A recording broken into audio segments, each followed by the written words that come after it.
Bom dia a todos, segunda-feira, estamos aqui no canal com mais um vídeo. Vamos falar hoje sobre audiência de conciliação.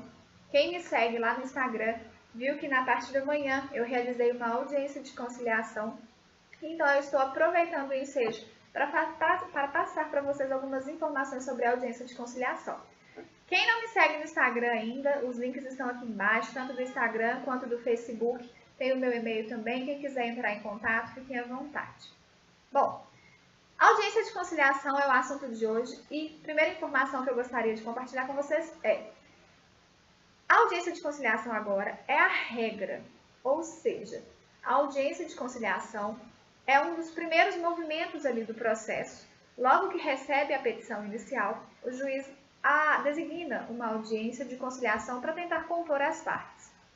Bom, a audiência de conciliação está prevista no artigo 334 do CPC e quando se fala regra, que ela é a regra, o motivo é: caso as partes não tenham interesse em compor, em realizar, em comparecer à audiência de conciliação, compete a elas, tanto o autor quanto o réu, manifestar esse desinteresse de forma expressa. Como assim? Apresentou a petição inicial, se o autor não manifestou pelo desinteresse em comparecer em audiência de conciliação, o juiz vai designar a audiência e vai intimar o réu para que compareça, o requerido para que compareça. Eu, autor, não quero uma audiência de conciliação por qualquer motivo, eu acho que não vai dar certo, eu acho que não tem acordo, não tem condição. O que eu tenho que fazer? Já na petição inicial, eu tenho que manifestar de forma expressa, falando que eu não quero a realização de uma audiência de conciliação. Então, como autor, eu tenho que fazer isso na peça inicial. E como requerido? Posso também falar que não tem interesse pela realização da audiência? Sim. Só que, quando você vai fazer isso? No momento em que você receber a citação, a intimação, você tem prazo de até 10 dias antes da data designada para a audiência, para poder manifestar também de forma expressa, através de uma petição avulsa, o seu desinteresse pela realização de audiência de conciliação. Então, é a regra? Sim, mas existe a possibilidade de que não se realize a audiência de conciliação, conforme eu expliquei, tanto por parte do autor como pelo réu. Bom, designada então a audiência e as partes não manifestando seu desinteresse, é então agendado dia e hora e a audiência de conciliação acontece como um primeiro movimento ali do processo, após a petição inicial, a primeira coisa importante que acontece, então, é a audiência de conciliação, justamente para tentar compor as partes. Bom, designado dia e hora, as partes comparecem na audiência, onde pode ser que haja acordo ou não. Havendo acordo, bom, resolveu ali, então, pelo menos por hora a questão, as partes entraram em consenso, isso tudo é lavrado ali na ata e beleza, agora já tem força judicial, as partes têm que cumprir aquilo que acordaram ali. Se não cumprir, tem que, tanto o autor quanto o réu pode ali depois executar aquela sentença para que seja cumprido. Bom, segunda opção, não é feito acordo na audiência de conciliação e daí? O que acontece daí para frente? Se na audiência não foi possível por qualquer motivo realizar o acordo, o requerido, então, a partir da audiência, tem o prazo de defesa, prazo de contestação e todas as respostas aí previstas em lei.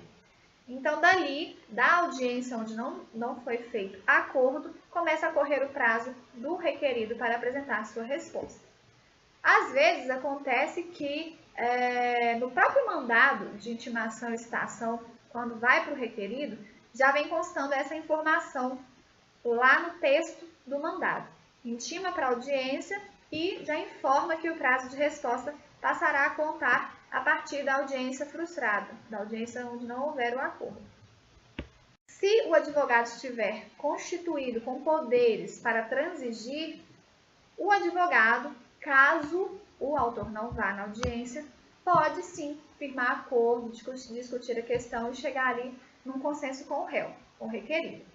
E o requerido, que também não for na audiência, da mesma forma, ele pode ter ali um procurador devidamente habilitado para transigir e as partes podem chegar num acordo da mesma forma. O que não pode é o comparecimento injustificado, que implica em multa. Poder pode, né? Mas vai pagar multa.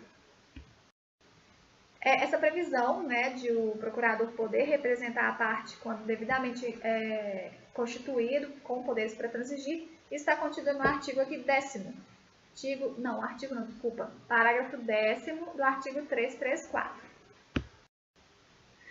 Bom, então eu queria compartilhar com vocês só essas informações bem básicas mesmo sobre a audiência de conciliação e deixar também a minha opinião quanto a essa inovação aí do Código de Processo Civil, que eu considero particularmente boa, porque muitos processos podem ser reduzidos ali o seu período de tramitação com a celebração de um acordo logo já no começo do processo. Então, antes, às vezes, acontecia da parte apresentar a resposta e só lá, depois da resposta, anos depois do início do processo, ser agendada uma audiência de conciliação e aconteceu o que? As partes comporem, entrarem em acordo, sendo que isso poderia ter sido feito ali bem antes, né?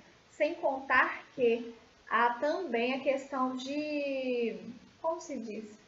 A questão de minimizar mesmo os efeitos de um processo judicial, de prolongar aquela situação que às vezes pode criar um conflito muito maior entre as partes. Então, na minha opinião, realmente é algo bom a audiência.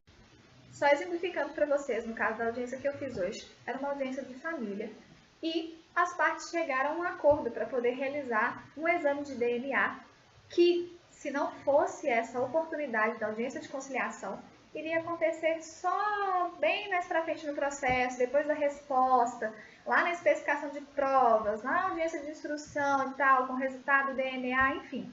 As partes chegaram a um acordo para poder realizar esse exame de DNA agora.